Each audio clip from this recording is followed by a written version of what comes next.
Buenas, buenas, buenas. I'm Vanessa, the host of Chicklet, a podcast where I share my unfiltered reviews of books that I think women, Latinas, and millennials would enjoy. Please subscribe and follow me on Instagram, TikTok, and YouTube at Chicklet Podcast, and enjoy today's episode on the book titled Olga Dies Dreaming by Xochitl Gonzalez. There are 378 pages, and the genres are fiction, contemporary romance, LGBTQ, and adult. The writing style is third person omniscient, where the narrator knows and sees all the thoughts and feelings and actions of all the characters. This didn't give me a personable, intimate vibe, so I'm not sure that I like this point of view. Maybe it's just the writing style, I'm not sure. The author, Xochitl Gonzalez, is a cultural critic, producer, and screenwriter, and the New York Times bestselling author of today's book, her debut novel. She was named a Best of 2022 by New York Times, Time, Kirkus, Washington Post, and NPR. Her nonfiction work has been published in Elle Decor, Allure, Vogue, Real Simple, and The Cut.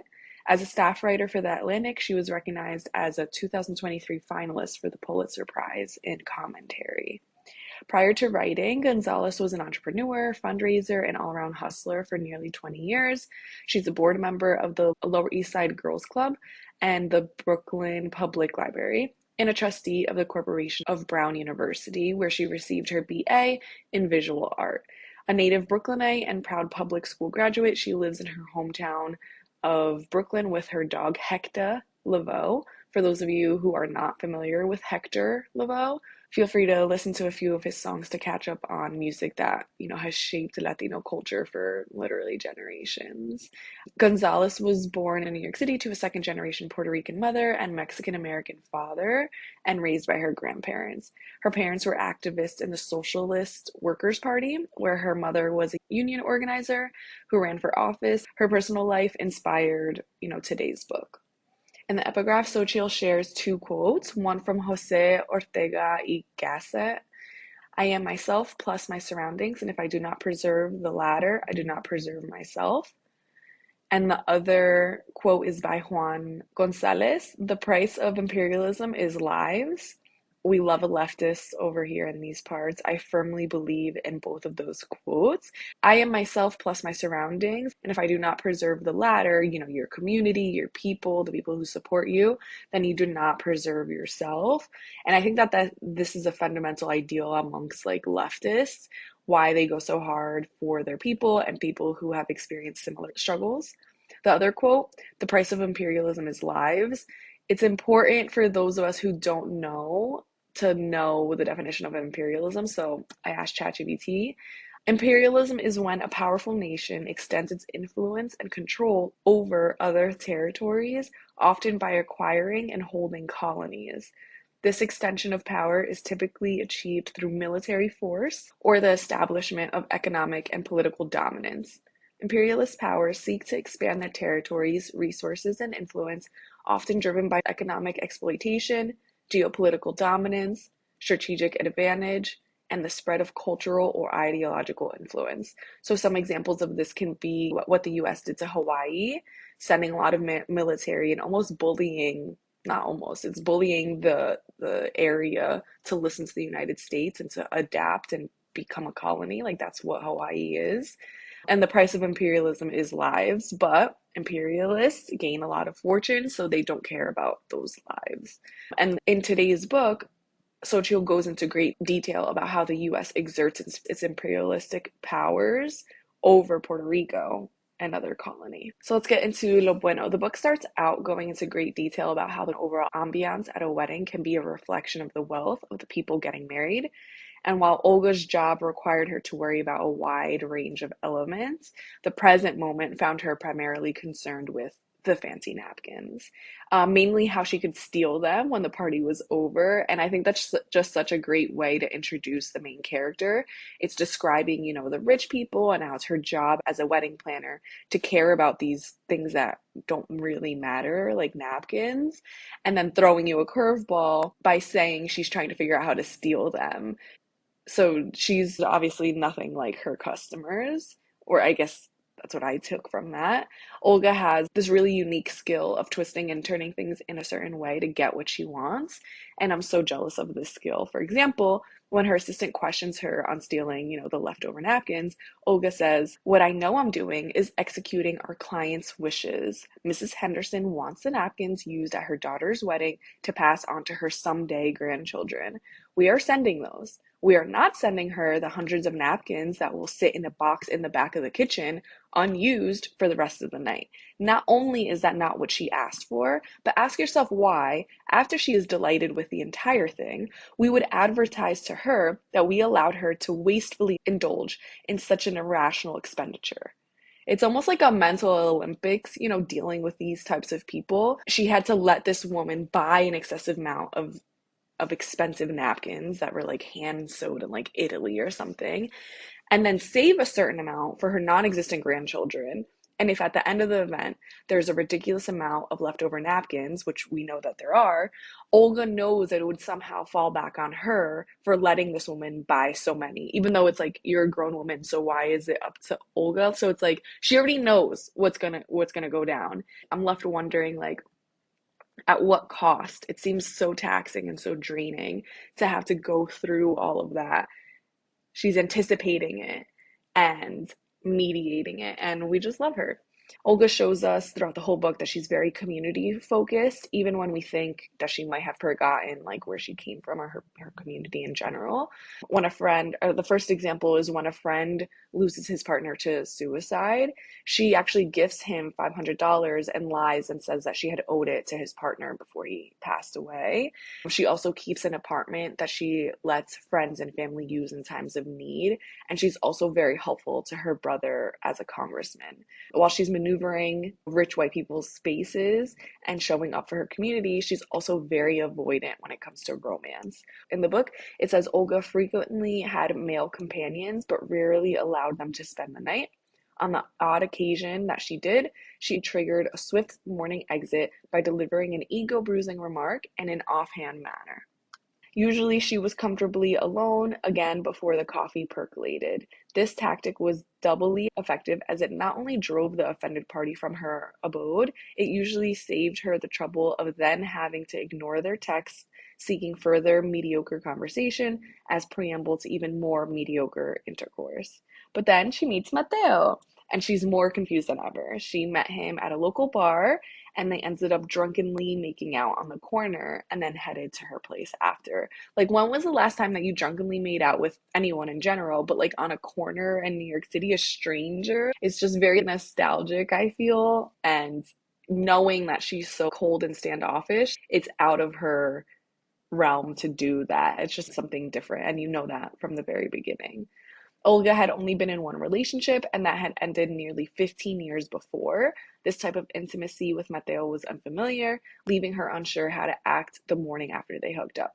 Would he greet her like a husband, like a lover? How would she react to that? A grimace, a sweet kiss? Pretend for a moment to be like a normal woman, eager for an instant of domestic bliss?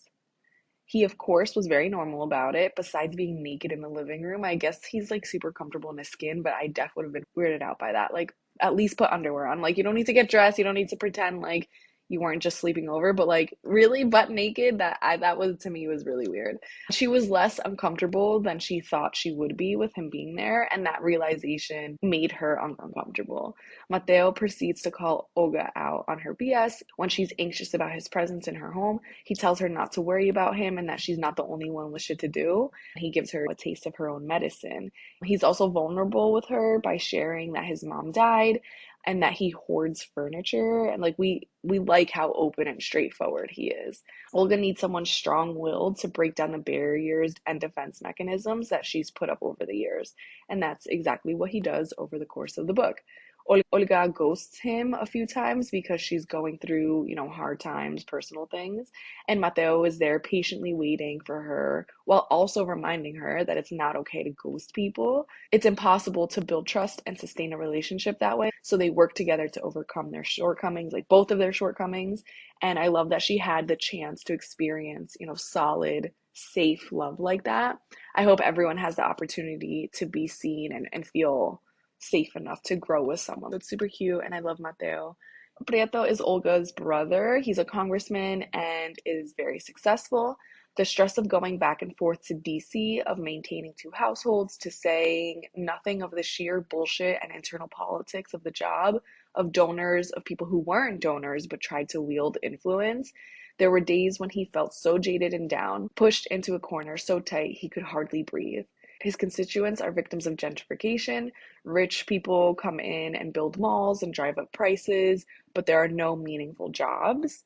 ICE is rampant and kidnapping people and dismantling entire families in the process. And Prieto married a woman as a beard. So Prieto had a daughter and eventually got divorced. And now these rich white dudes that wanted to gentrify his neighborhood and eventually Puerto Rico got pics of him with men and blackmailed him into voting in their favor. Prieto's mom disowned him for going against his people. We learn that he has HIV and comes out to the city to free himself from the gentrifier's shackles and live in his truth without fear. And obviously, Olga's by his side the entire time. Prieto and Olga's parents are sort of local heroes or crazy Puerto Rican hippies, depending on who you ask.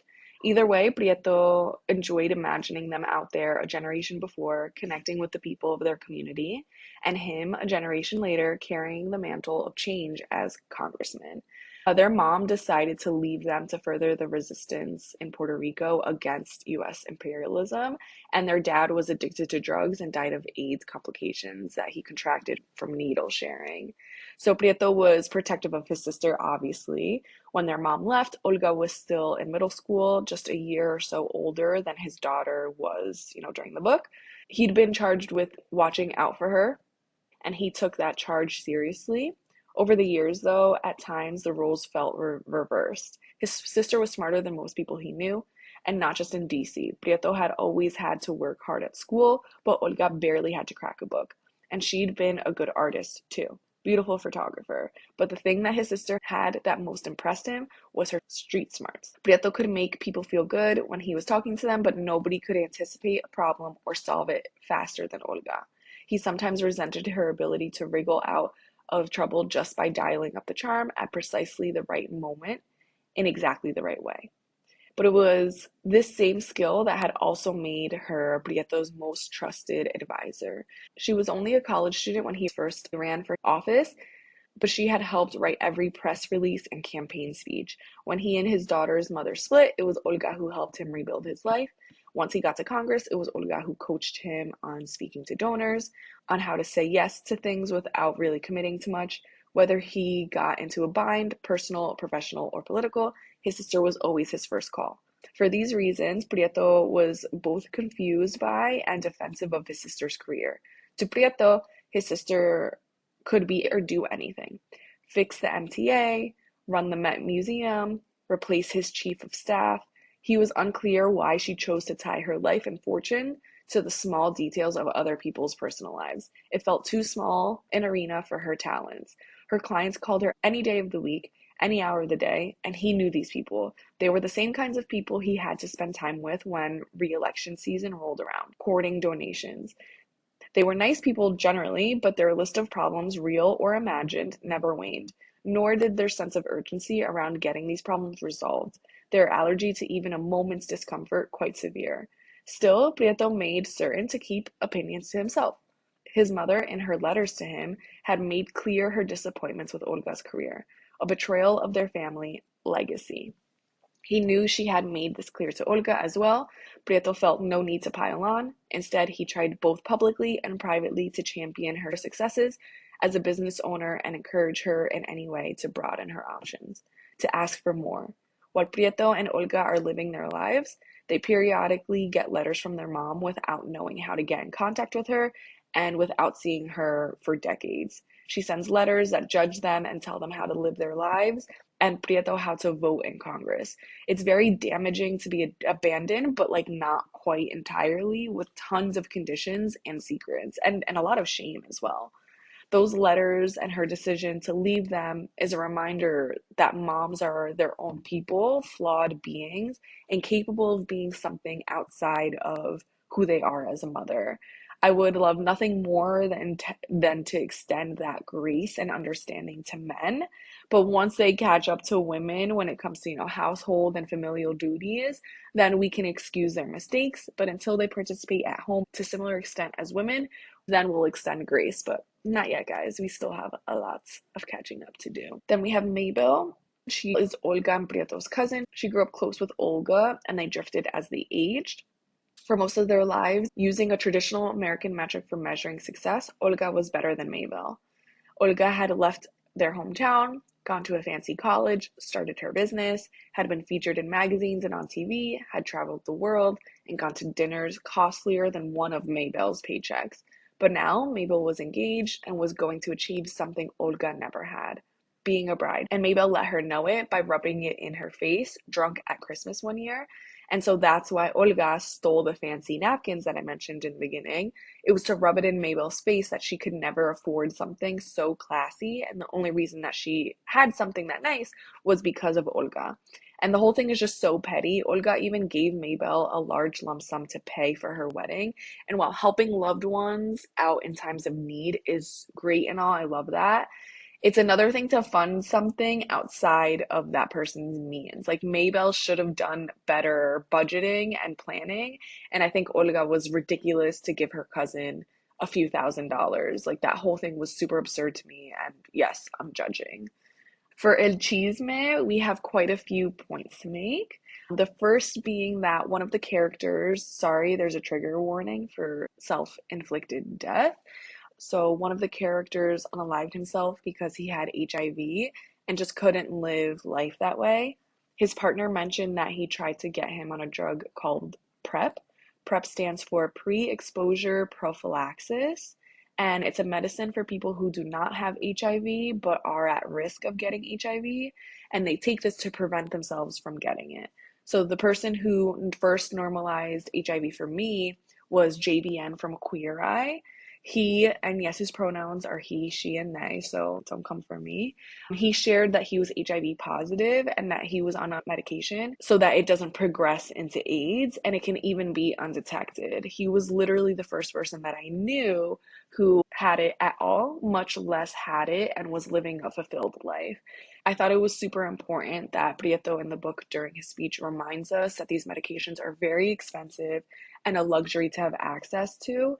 And it's just another reason to champion universal health care so that all of us can live happy, healthy, long lives by having access to these types of life-saving medications. So the second point being that times have changed, but we still have ways to go. In a letter from Olga's mom, she says, and unlike when I was growing up, when girls like me and your tia Lola were put in dresses and told to be polite while we sat like dolls in a corner, you've always been able to run wild and free. So Olga's mom was healing generational trauma by allowing her kids the freedom of taking up space when she was never encouraged to.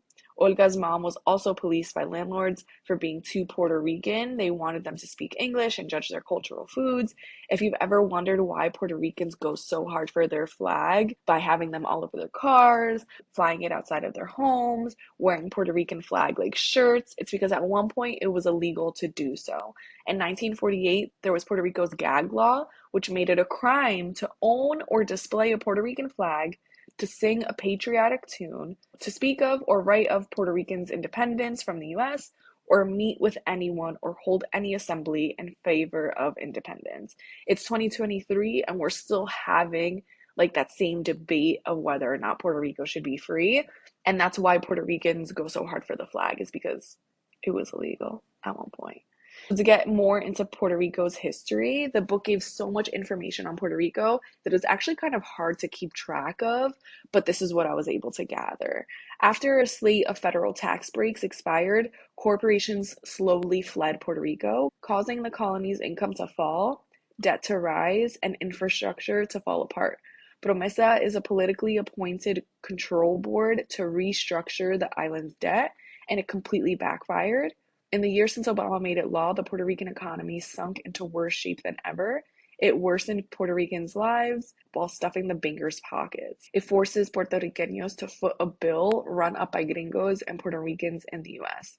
Anything this American government feels Puerto Rico owes them was paid for in full by the land and crops and lives that their imperialism has already stolen from them. Xochitl makes it a clear point that Puerto Rico can figure out its own economy without US intervention. Currently, about 50% of the population wants freedom from the US, and the other 50% want to become, a state. Puerto Rico experienced a hurricane in the book. Olga was on live television and said this: Puerto Ricans are Americans, but they have no elected representation in Congress or the Senate. And because they also aren't a state, their governor has no authority to do things other governors can do. Private interest has been trying to gain control of Puerto Rico, the land, the agency for ages. The government has always been their co-conspirators. People are suffering, starving for food, but still being penalized with taxes on produce and other goods just for living on an island that the US government stole from them in the first place. That's criminal. They're going to starve the Puerto Rican people of resources and support, and because there is a cap to what people can take, no power, no clean water, no schools, no jobs, they will effectively smoke people off the island. And then that's when the vultures will sweep in. They're already circling. And that, my friends, is what we call imperialism. All of these terrible things are happening to Puerto Rico and all over the world, quite frankly, in the name of profit. There's also a trigger warning for sexual assault. There's the guy Dick who Olga is dating. He's the dad of one of the brides who Olga was a wedding manager for. And he ended up raping Olga. And Xochitl says this wasn't the first time something like this had happened to her. She was old. These things happened. So I was going to go into sexual assault statistics. My audience is predominantly women, and you're aware of this statistics. And if you're not aware, feel free to look it up. But I know, me knowing the statistics, I'm not going to sit here and read it to 30 of you. It's all we don't need to go through that, ladies. We don't need to relive that. So I'm just going to move on. There were actually quite a few things I didn't like about the book, but I'm really not in the business of tearing down fellow Latinos. So I'm just going to tread lightly here. Let's start off lo malo with the obvious. Dick, the guy that Olga was dating to get back at all the white people, it gave her a sense of control and power to have him, want her. He renamed both Olga and Prieto because white people love to erase non-white people's identity. Say my name right or don't say it at all. That's a common thing that people with non-white traditional names say. If you can say my last name, Schwippert, you can say my mother's last name, Duque. And people really struggle with saying my mom's last name when, my last name is a lot longer, but it's German, so they have no problem trying with that. But Duque, God forbid, they try it. I find myself being very angry, and it has me questioning who the author wrote this book for. I wonder what the purpose of this character, Dick, served, other than highlighting all the terrible things Latinos experience at the hands of white people. Is it so white people can reflect on themselves or other people who do these things? Why would Latinos need to be traumatized by this character? The rape scene is extremely unnecessary. Olga had been through so much. Why do Latino characters have to be dragged through hell? Is it trauma porn? Who is this book for? Was it Latinas? Because we know how we are portrayed in the media. And if it's not us, then who? I would have liked this book to celebrate Olga's fictional life and make us feel seen. I don't know any Latino who would read these parts and feel good. So the intended audience must not be Latinos, which makes me sad. Another thing I didn't really like about the book is that there's a lot of recapping of the past, and I just not care for it, to be honest. I thought it was filler information, and it oftentimes fell out of place. And I think we need to be okay with books being under 300 pages.